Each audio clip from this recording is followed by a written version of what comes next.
Hi, everybody. Happy Monday, and it's time for Huddle Time. I hope you guys are doing great and enjoying your beginning of the week. It's 4 o'clock in Washington State, and I think it's 6 o'clock in Chicago. So my dogs are here, and they've been cooped in the house this whole time, actually in the Airstream, and they're dying to go for a walk, but they're going to have to wait because I'm here at Huddle Time. Hope you guys are doing really, really well. So, for anybody who's just tuning in, thank you for tuning in.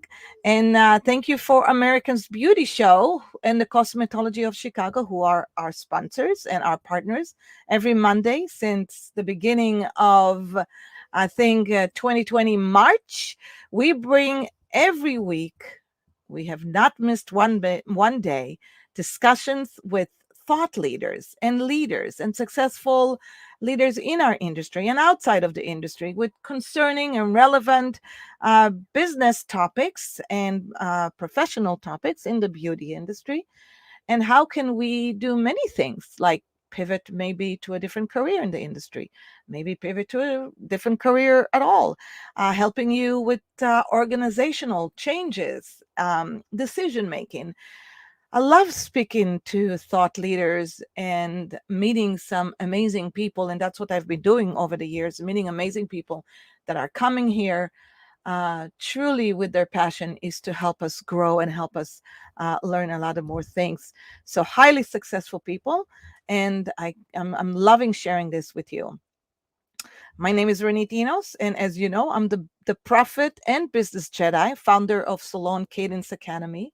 We are a white glove training and teaching company helping high achievers, and may I say, even overachievers, salons and spas owners that value their time more than they value anything in the world. How to grow their mindset and what they can do in either um, move from sweet salons to big salons to how do you build the next phase wherever you are.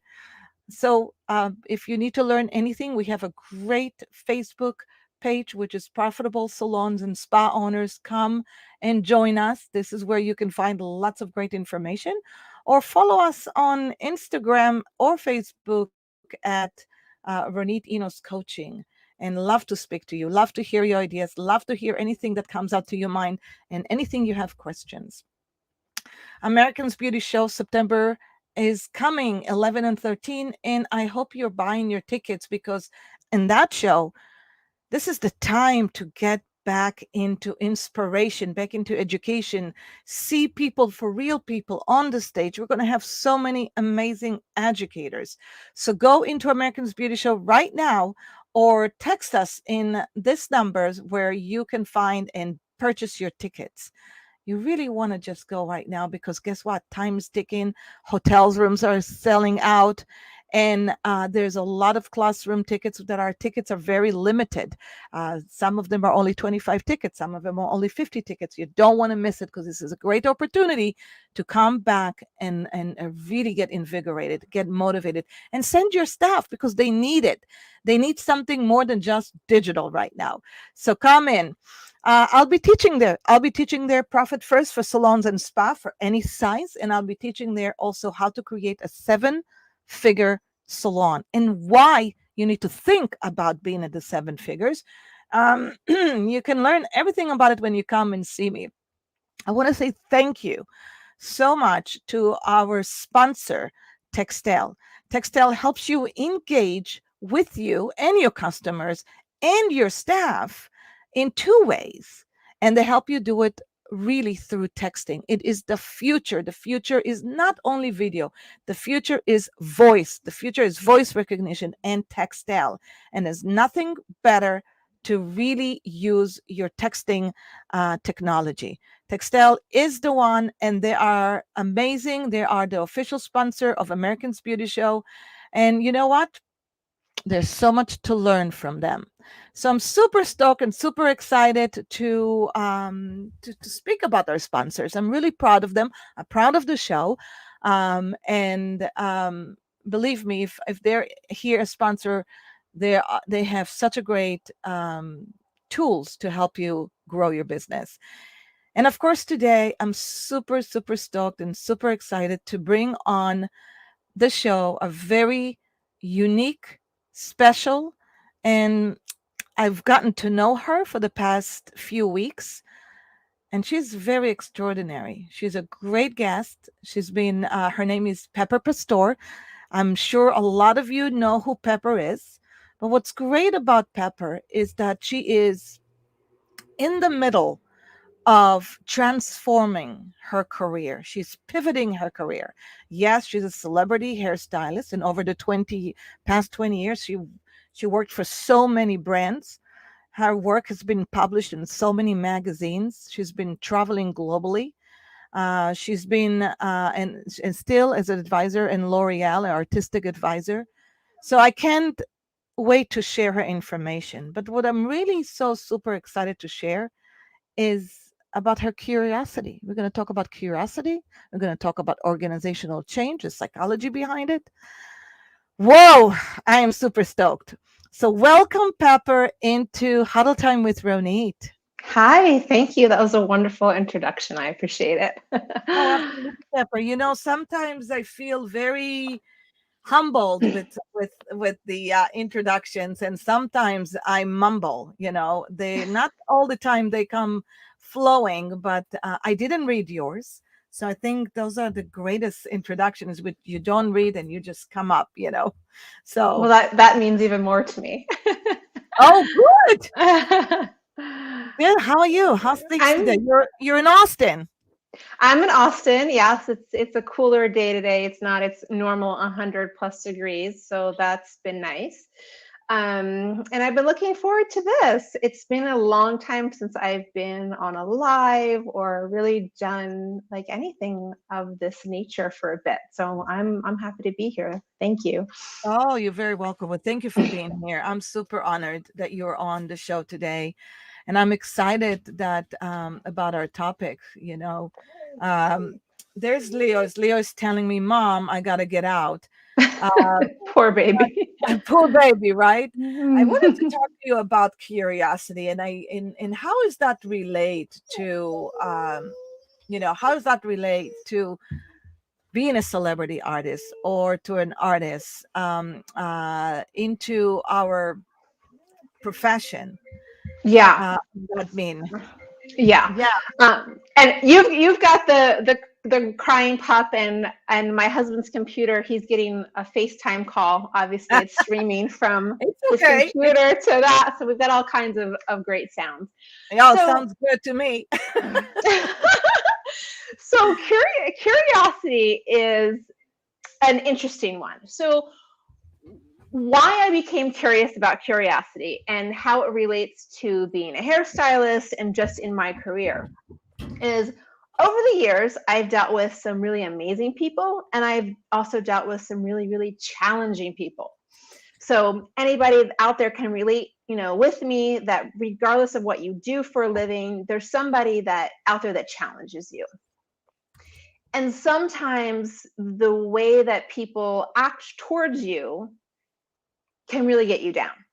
Yeah. And it could really throw you for a tailspin sometimes. And there's a lot of discussion in different forums about how to become less like reactive and really being able to increase your emotional intelligence and start thinking rather than reacting and having quick responses, right? So how do you increase your thought, your emotional, lower the emotional state, increase your cognitive, your thinking mind, to have better outcomes, just in conversations and things that you do. You don't want to go from 0 to 60 emotionally and then go, oh God, why did I say that? So curiosity is an amazing way to kind of put a little buffer in there so that hurtful things don't come out of your mouth, and then how things come from another person's mouth and hit your ears, it can help kind of guide that a little bit, and be a bit more of a healthy defense mechanisms. And we'll talk about defense mechanisms, but we all have them. They're just part of human behavior, human nature. But using curiosity can really help kind of shape those and make some of those necessary defense mechanisms come out a little bit more in a more healthy way. Yeah, and when you're speaking about that, you're speaking about the defense mechanism. So And you and I talked about it, for an hour while, a couple of weeks ago, and I'm really curious about it. I'm curious. Yeah, there you Um, go. I know that curiosity is really great in order to become a very good artist, because it pushes you to that, and this is how I look at it.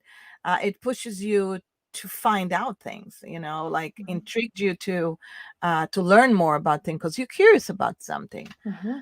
And when you go into an unknown place and you're curious about it, um, it pushes you to learn more and then become probably more creative and do things that are, maybe you wouldn't do it if you were not so curious. I would assume that that's kind of like what we're looking at.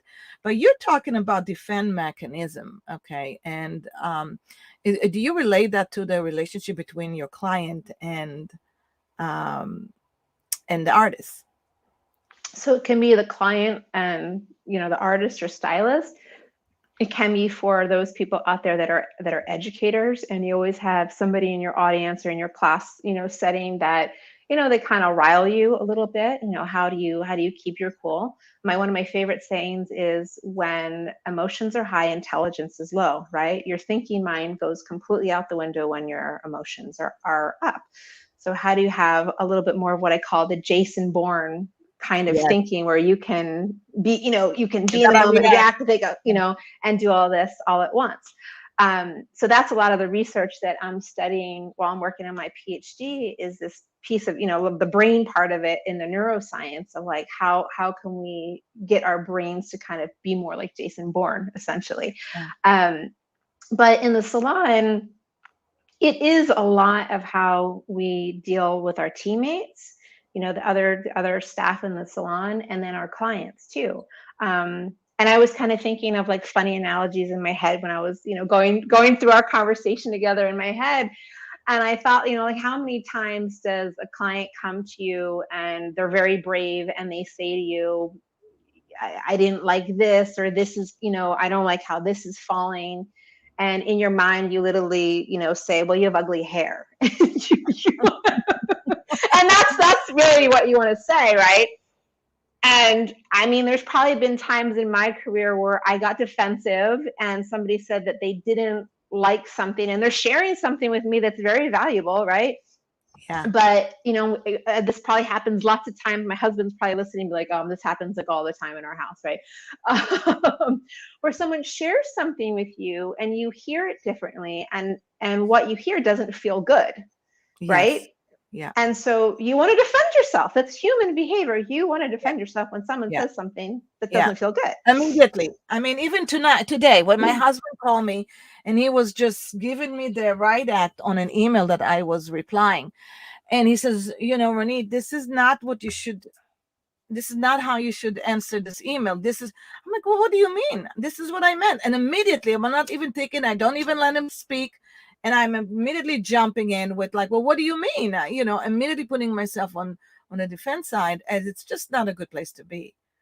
No, you don't get to be heard. He doesn't get to be heard, and it's kind of just going like this, right? Yeah. So curiosity, and I loved how you approach curiosity, because I love when I say the word curiosity. Like, I love hearing what people think of when they think of the word curiosity, and you have such a creative mindset around what curiosity is.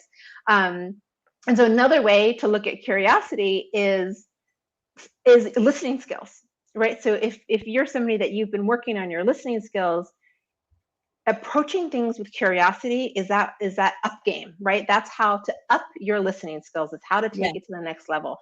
It is engaging with others and really thinking, I'm going to kind of put this in your brains. When you are talking with others, listening to what they're saying and listening to understand, not to be understood. It's a very, very different dynamic of how you're listening. Are you listening for you to be understood so you can make your point? Or are you listening so that you can understand what that person's coming from? Mm. And so Very. that shifts it. So when we go back to that client situation and that client says, hey, I don't like what's happening here, going, okay, well, tell me more. What's going on with that? and just kind of understanding, okay, I'm having emotions around this. I hate that this person's saying this. I'm thinking this in my head about them. But Yeah. out of my mouth is Yeah. asking some, approaching with inquiry and asking some questions to clarify this. Right. And it immediately lowers that person's defenses, your defenses, and gets the right communication out. So let's do role play. Okay. Oh, this is interesting. Okay. This is fun. Let me tie my hair back. I don't And have a costume. I love it because I can see the dynamic between your client and your at the chair, but Mm-hmm. I also love to take it into a dynamic of a team, right? Yes. Whatever. Yes. So, well, let's do that. So let's take a situation where, somebody comes to me. Uh, let's say I am the owner of the salon. I'm the boss, right? I'm the Mm-hmm. leader. I'm the leader. And of course, I much rather um, approach it as leadership than bosses, right? And, Okay. and I will say, Pepper, you just told me that you're exhausted and you're tired and everything is too much. It's just too much. I'm too busy. I'm tired. Yeah, I'm too tired. All these new clients that are coming, I just don't like them.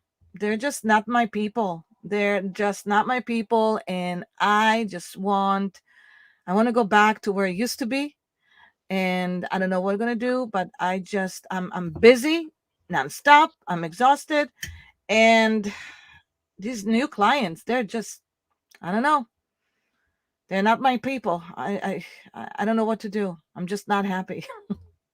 Do you want me to be the salon owner and to answer that, or do you want me to share that with you Oh, that I'm unhappy? yeah, no, I should have probably explained that better. Thank you. I Mhm. I am, yeah, you're the salon owner. You take that role. Okay. That's better. Yes. Okay. So I would love to do this where I could go about it, my initial reaction as a salon owner, right? And let's say we have Okay. backstory that this is a stylist that maybe is very hard to please. Yeah. And, you know, 3 months ago came to you saying, I'm not making any money at all. I need new clients. And now they have new clients. It's too much. I'm overwhelmed. I can't do all the clients, right? So initial reaction might be to say to you, well, what's going on that you wanted all these clients 2 months ago. Now you have the clients. What is it that you don't like about them? And from what I've heard, you're giving everybody the same haircut. I don't know. It's just all these new clients that we've been having, they're very hard to please. They're not very happy people. And Well, are they happy with the hair that you're giving them? yeah, they love the hair that I give them. So why Uh, aren't they happy then? Why are you saying that they're not happy? um I think that I'm not happy with them. I don't feel they're my type of clientele. It's changed. It's changed. We increased the prices a couple months ago, and all these clients that I used to have, they're not coming to me anymore. And I think it's all because we increased the prices, and now we're getting new clients, and I just don't relate to them. So it's so hard for me to do this because I'm already so empathetic towards, like, I already want to take the stylist and help guide and coach them out of the situation. So it's going to be very hard for me to be the bad boss, or a boss that's just kind of a little bit more directive. And again, like, that's not a however Yeah, somebody responds is yeah, is in how a it is. situation. Yeah. Yeah, yeah. And there's never anything wrong with that. But what I would kind of say is, let's kind of jump in there. And as a stylist, well, who do you feel like is you? If these people aren't you, who is you? Were the people that were paying a little bit less, were they you? Probably so. Yes. And what makes these people you? Is there like three things that you could identify that are that would make you say like, oh, these are their qualities? Yeah, it's a good question. I think that and Pepper, just now I'm going to take my hat off of Hmm. the role play. I love that. I love that because what happened just now, I completely got I chilled. I was thinking, and it made me feel comfortable because it was a confrontational. Where the You other was. yes, you really care about how I feel. You're asking me question instead of offering a solution. And it's great. I think that's a better approach than saying, well, let me give you a solution. That's a good point, because not only do you have where people might come at it with their own defense, right? You're telling me something that, here I was as a salon owner trying to help you and do something. Now you don't like how I helped it. So you can come where you've got two people being defensive. And then you've got it where maybe somebody's kind of inquiring a little bit, lowering the defenses of the other person, right?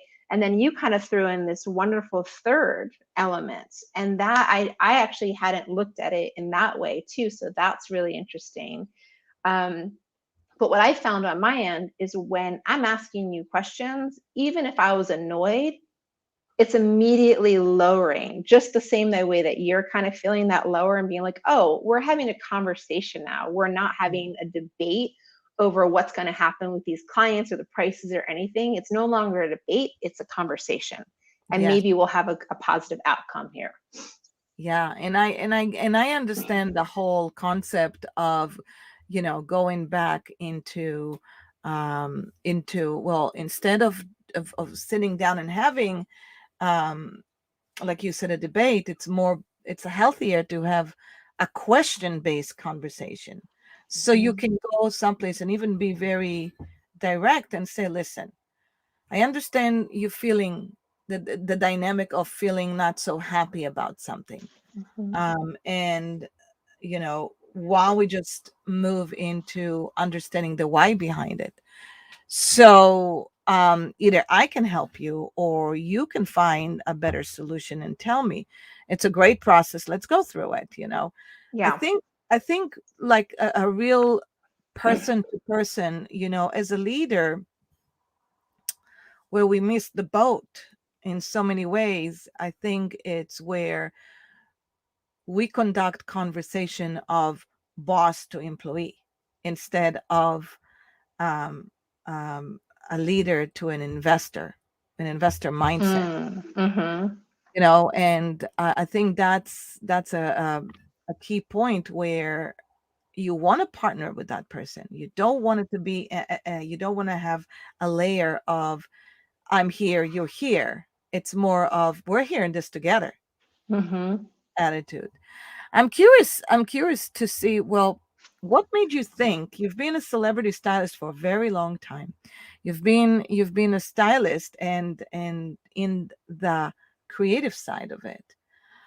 What's curious to me is what made you think I'm I'm satisfied, I'm content, I'm happy, I need more. And what made you want to jump and pivot your career? I am always like that. And it kills my husband. Kills. Where it's like, what is not good enough? What's, like when is enough enough? Um, Never, never. and never. it doesn't, and I've done a lot of like thought around this, because it my strive for something next, I want to be real clear, is very different than, when people do mindfulness practices where they're running for something, right? Where Yeah. you're like, I'm always busy because I can't sit with myself.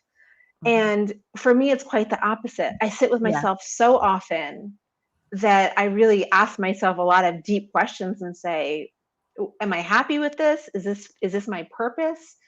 What's next? And the biggest shift was when I moved from New York City to Austin, Texas, and got married. It was it's still a dream, right?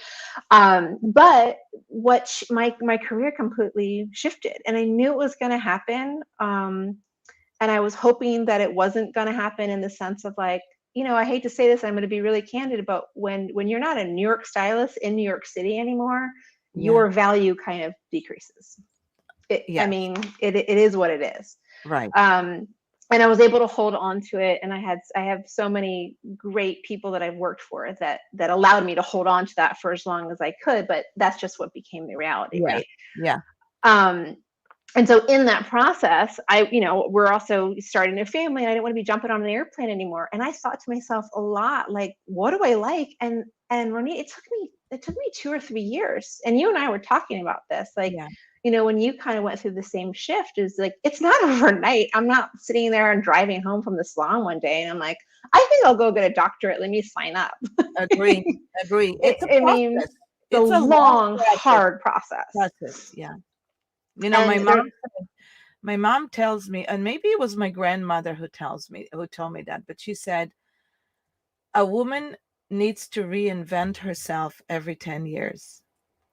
and that's why we loved Madonna growing up. She was just our icon of reinvention. I was like, okay, time to you're very, very smart women in your life, very smart. Oh, Um, you know. So 10 years, I've been doing this for 3 years, so 4 years now. I have 7 more to go. Wonder what's next.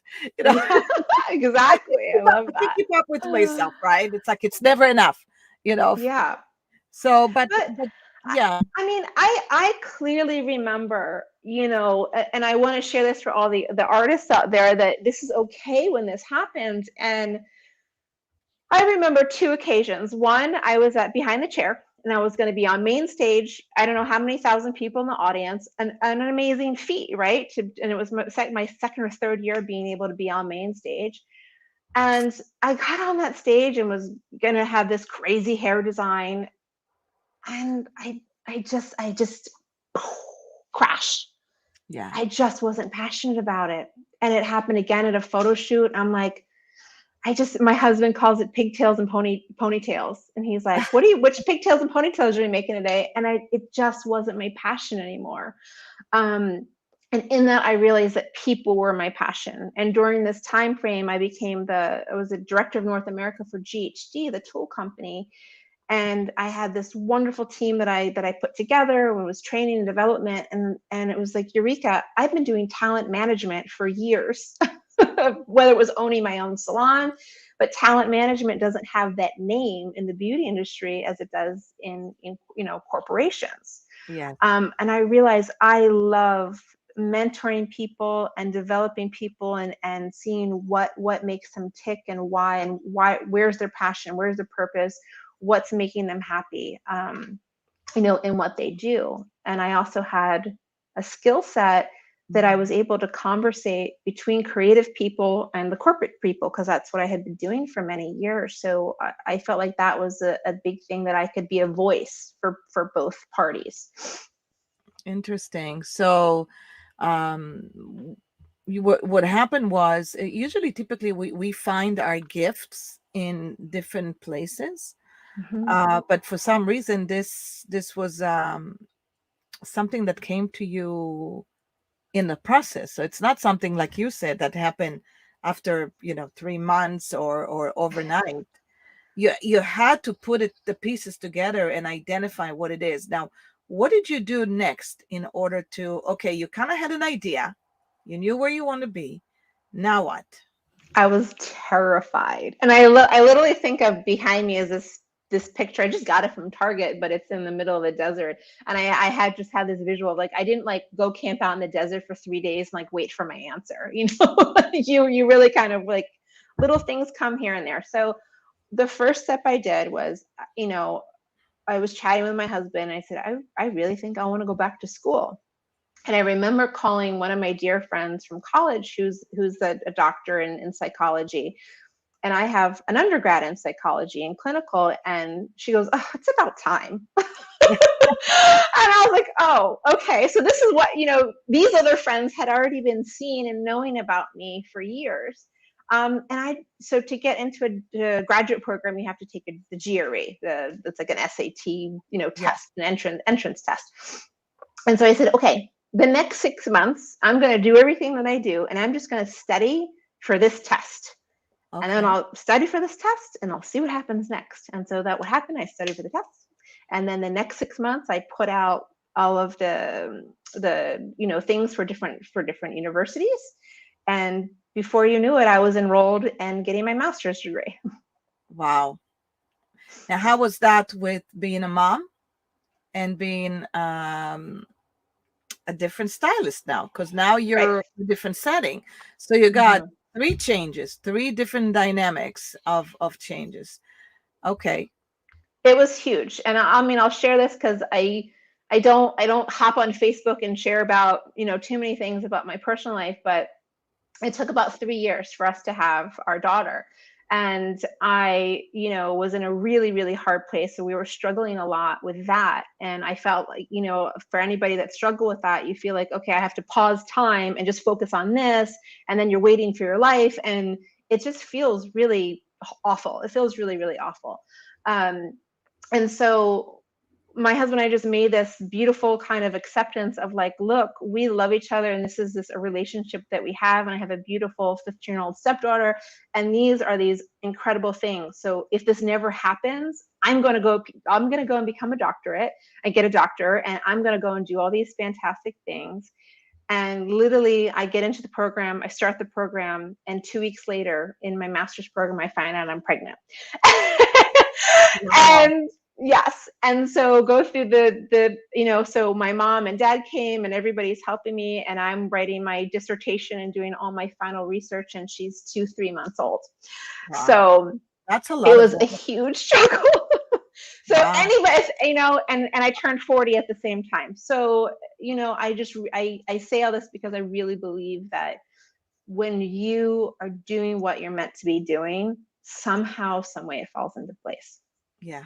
Yeah. And I believe in that. Now, I'm listening to what you're saying, and I'm thinking there's just so many positive changes. You're fulfilling a curiosity or something that you're hungry, and it feeds your soul, so you keep going and you keep going. It's funny because when I owned the salon, I got to a place where my soul wasn't fulfilled anymore. I felt like I reached everything I've ever wanted to do in a salon, and suddenly I felt checkboxed place. And I was so ready to move to something different. And did you feel bad about it too? Did you go Not for through a a period second. where, okay. Not for a second. I what the hardest thing for me to move from one place to another was the judgment. The judgment. What would people say? Um, Judgment about from them, judgment from myself. How do I am I good enough? Can I transfer? What if it doesn't work? And these were all a lot of limiting belief, obviously, but you do come from or I did come from a place where uh judgments. What are people are going to say about me? I identify in myself for over very close to 30 years as being as an artist, uh, very recognized in my community, in my industry. Mhm. Um, and I felt like I'm totally going to pivot to something else. It's so new to me, and I have to learn everything fresh and everything new. I wasn't terrified, but I had the biggest FOMO and the biggest fear of what people will say about me. Interesting. So see, for everybody, it's something different. Yeah. And for you, it was this kind of outside fear, as well as like that inner voice in you, having doubt, right? Which, again, totally, totally normal things. Yeah. And you just overcome it, and have that like, yeah. So what was that like acceptance like, where you when you figured of like, what kind of pushed you through the door? And I think I can relate to what you're saying. where, by the way, whatever you hear, do you hear that? Sounds like a goat. It is, and it is. So There's cute. two of them, and they're so cute. Oh my Um, goodness. yeah, we're in the middle of a farm, and it's gorgeous here. Wow. What was really great about what you said was it's never enough, and that is the guilt that I've always carried. Thinking, why is it never enough? Why do you have to feel guilty for that? Mhm. It's what pushed me from one place to another, and career to another, and what's beautiful about our industry, most people think that we are the most inconsistent individuals because maybe we move from one salon to another, Mm. but we are the most consistent individual because we never leave the industry. We always stay. We own salons for years. We're working with brands for years. We're the most consistent thing there is. There's a lot of loyalty to it. A lot of loyalty to it, exactly. Hmm. But we push ourselves because it's never enough, so we have to move on, and I kind of like that. you Yeah. know And I also think that we're in a new culture that's changing a little bit, right? Where people like under 35, the other generations, they are moving every 3-4 years jobs, Yeah. where there was a time that was unheard of. So this stylist popping here and popping there was like, can't you just stay in one spot?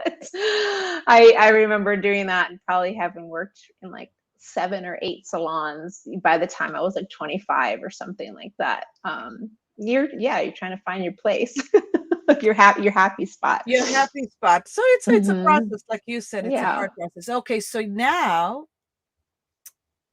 what does Pepper want to do when she grows up? I'm never growing up. You never grow. I like that already. I I'm like never growing up. No, in my research, I'm looking a lot at, and so my focus is on neuroscience, and I'm looking a lot at how the nerdy part of me is identifying how we can create a better balance, and whether or not there's a part in your brain Yeah. um, that connects your thinking and your emotional minds, your those parts of your brains. So I'm going to dig into some research around that. But on a more conversational level, I'm obsessed with Mr. Rogers and Mr. Rogers' Neighborhood. And I do a Okay. lot of study around him and how curious he was. Yeah. And that's what made him so incredible and so empathetic and such a compassionate person, was his ability to be transparent, to be candid, and to have this incredible sense of wonder and curiosity for people. And part of me, I wonder, I'm like, we're friends with Jay Williams, and Jay is such a great, light piece of light. And he and I are going to be doing some work together. And I'm like, how can we bring our neighborhood to your neighborhood and kind of bring in some of this wonderful pieces of, Mr. Rogers? And I just think about, like, God, imagine, like, what would he be like if he was a hairdresser and he was your hairdresser? Like, what would Mr. Rogers talk to you about? So that's a little bit of the nerdy part of me there that Yeah, you got to. I like that picture, and it's funny because I was thinking about Jay as you were speaking, and how he brings, how we, him and I go back and forth on. He believes that it all starts with the believing system, that believing change your thinking. I always said to him, well, I think it's the thinking. It's the thinking that change your believing. And we always go back and forth on that one. Believing will change, once, if you start with a thought and the thought drives the beliefs um, creates the emotions, and the emotion creates, with the belief, creates the action. So now you have the actual This action chain of events, yes. point of event. And now I throw in the picture of motivation and what motivates you to actually complete the action, right? Yeah, well, exactly. So there's a whole other component there, right? Yeah, yeah. um, It's definitely so. In going into our back into the industry with the neuroscience behind the belief system or the dynamic. um, talent match or talent consulting, um, taking it to our organizational change or organization. And now we're in the mid of all organizational changes. Yes. I look at this as being on top of the wave of we're riding this fast, fierce wave right now, and it's gonna tumble and it's gonna crush just like all waves do. Mm-hmm. It's either you're gonna ride the top of the wave and you're gonna ride it well. So I hope people are good surfers, or you're gonna crush. So um, how are you taking your philosophy and your learning and your teaching, and how would you be able to help organizations? So through the piece with curiosity, whether it's helping an organization or a salon, it's just, you know, one, understanding where their pain point is, right? When we're talking about motivation, the motivation to change is all about how much it hurts, Yeah. how much is it causing you discomfort to create that change. And that is the key thing, is that depending on how much discomfort is how much change, because ultimately, in order to have long-term sustainable change, there is going to be a great period of discomfort before that, and there's going to be resistance. And when you were talking about how to approach things with curiosity, and when you were having your kind of description of curiosity when we first started talking, I just had this vision of my head of when educators used to come in the salon, and they would teach a color class or cutting class, and you have half of the salon that is like full of wonder and like, oh, what are they going to teach? Anything's new for me. I love learning. Let's go. And then you have the other portion of people that just approached it with resistance. Are they going to be good? What, I already learned that. I know this. And you have that incredible pushing away resistance. And so how I kind of look at this and look at this time of growth that just all of society is having is, which one do you want to be? Do you want to be pushing things away and resisting because change is happening, and it's happening very aggressively and it's very uncomfortable? So how can you become more flexible with that change and approach it even if it causes you discomfort? And there's so many popular kind of trends around these type of organizational conversations and organizational change. With podcasts, with all of the different access to information we have, mindfulness has become really, really popular, as has vulnerability with Brene Brown's research. So we've got a lot of amazing thought out there that has all these tidbits, right? But at the same time, to me, it can be really overwhelming. And how do we bring it all together and bring it all together for us? And when I think of curiosity and think of, okay, we'll just start asking people questions. And then, okay, well, how can I that's going to be vulnerable? And then you think about vulnerability and you think about authenticity. And I'm always thinking of like the taglines, right? And sometimes those taglines kind of distract me. And I think that those kind of move away from the purpose. So when I say discomfort and when I use some of these words, I want to bring it back to its kind of pure importance and not focus on certain terminology, right? So when looking at whether it's an organization or a salon, the whole ultimate goal of why I really like the curiosity piece is it feels better to be able to approach things that are new and making us uncomfortable, and creating some little portion or piece of comfort to that. And when you do that, and this was the real, kind of conversation that you and I had, is it moves you into a greater place of not more inclusive behavior with your teammates, with people just in your lives, but a more innovative place. And you'll actually increase your creativity the more that you can approach things with that curiosity and that element of wonder. And really, for a group of hairdressers, creative individuals, being able to increase your creativity is really, really key, especially in an environment that is moving so rapidly, whether it's how our salons are changing or how the world around us is changing. You're going to need to be innovative. Right. So when we talk about innovative, and this is a really great conversation, when we talking about innovation, again, innovation is change, Mm-hmm. and change is a word that I'm very comfortable with. I love change. And but a lot of people look at change as a tough word, and maybe how we change our language around will change our feelings, which will change our thinking, which will change our believing. Yes. So Mm-hmm. maybe we use one of the words is used as pivoting. How would you see yourself pivot? I think more and more a lot of people use that word is transforming or transitioning.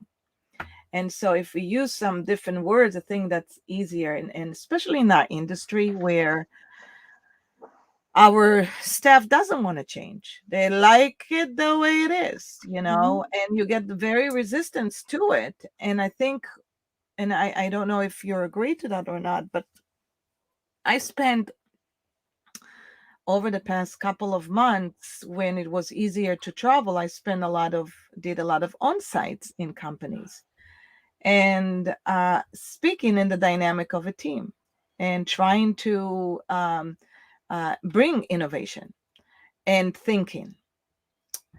And what I found is that, and I have that conversation even earlier today with my friend Shelley. I found that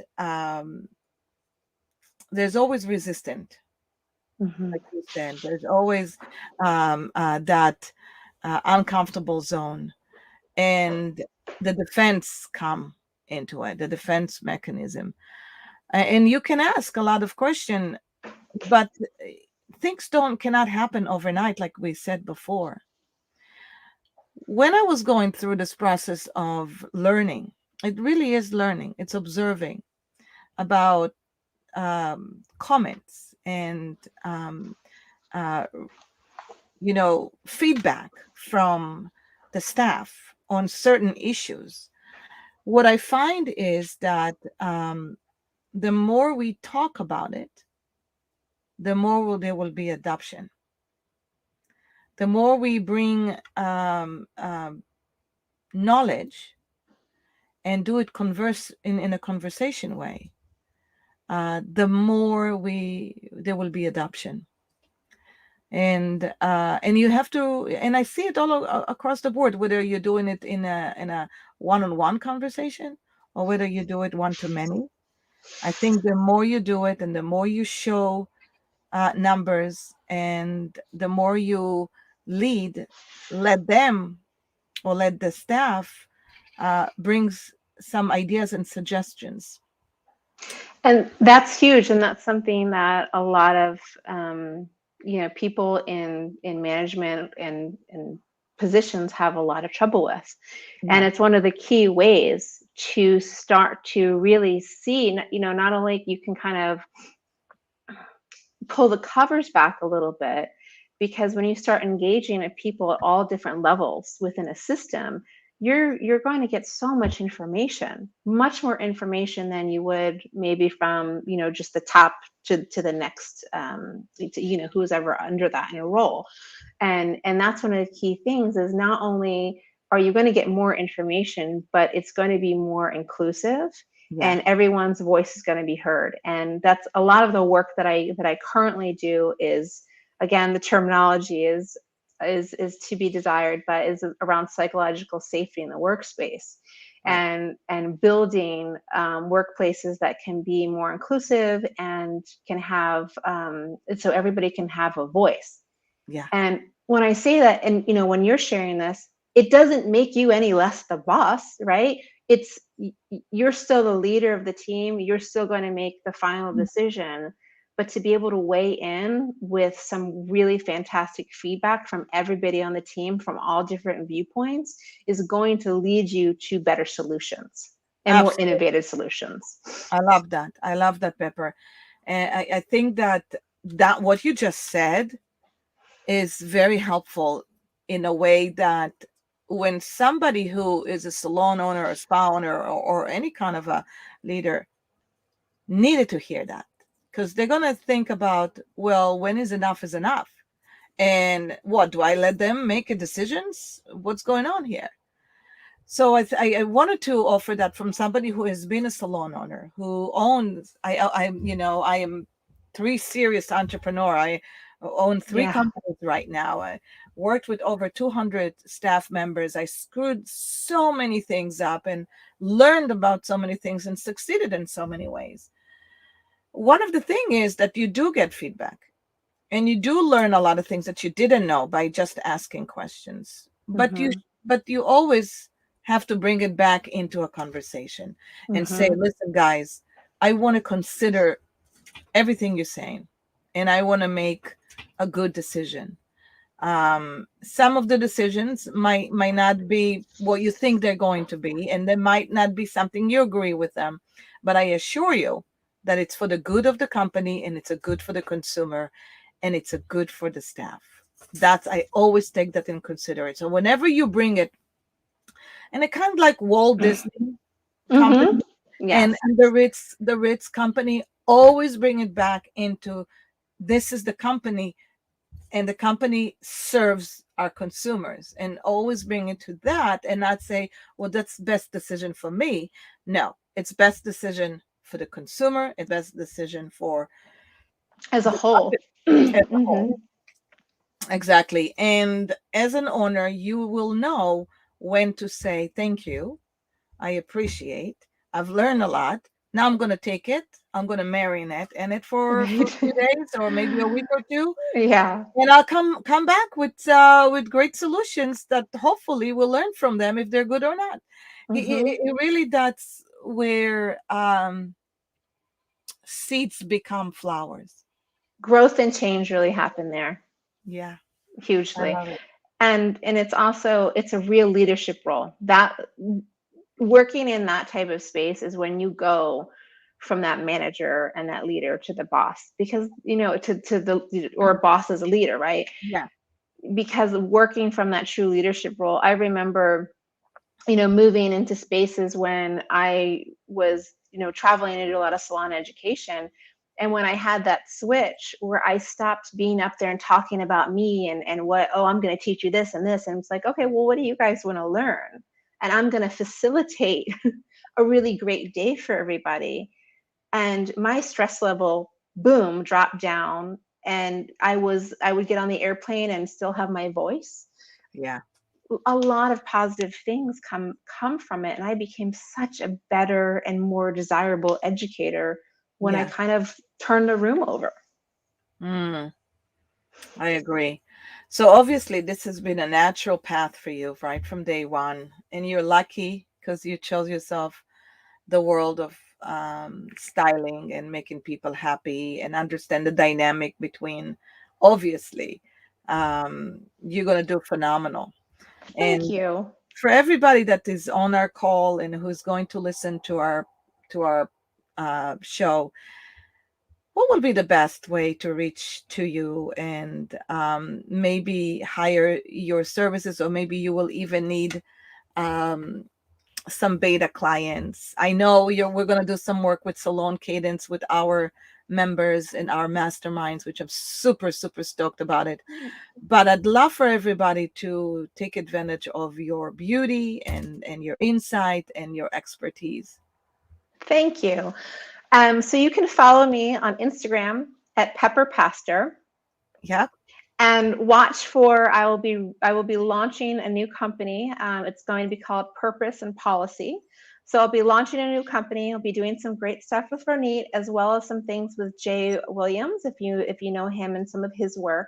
And some of the things that you can contact me about, or if you just have salon questions. I've built mentorship programs for a lot of companies, as well as I do assessments. So if you need data is a very large component of what I do, is looking at return of investments, on some of the different leadership or personal development things that you might be wanting to do for your salon, or finding out, what is the best fit for you. And I do stuff emotional intelligence, psychological safety. There'll be more on the website about that, and you can kind of learn a little bit more on my Instagram at All Pepper right. Pastor. I think it's fabulous. And I'm super excited to see your website when it comes out and see what else you're doing. And it's exciting for me. Um, Pepper, and you typically what I do with everybody, I run through a few questions and they're quick answers. Are you ready? Okay, I All can do right. it. Fire Okay. it up. I'm gonna do it right now. Okay, what sacrifice did we do to get here? Or did we take? I sacrificed my friends and my parents back on the East Coast. Wow, that must be tough, huh? Yes. Yeah. Things we wish we didn't do.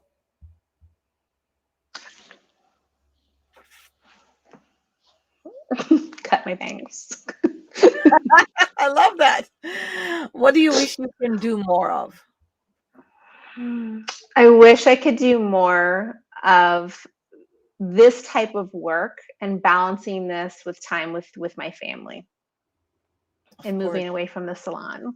yes, that's happening. What Mhm. what is life all about? Life is about finding your family, your love, and just filling it with your purpose, your passion, and with your people.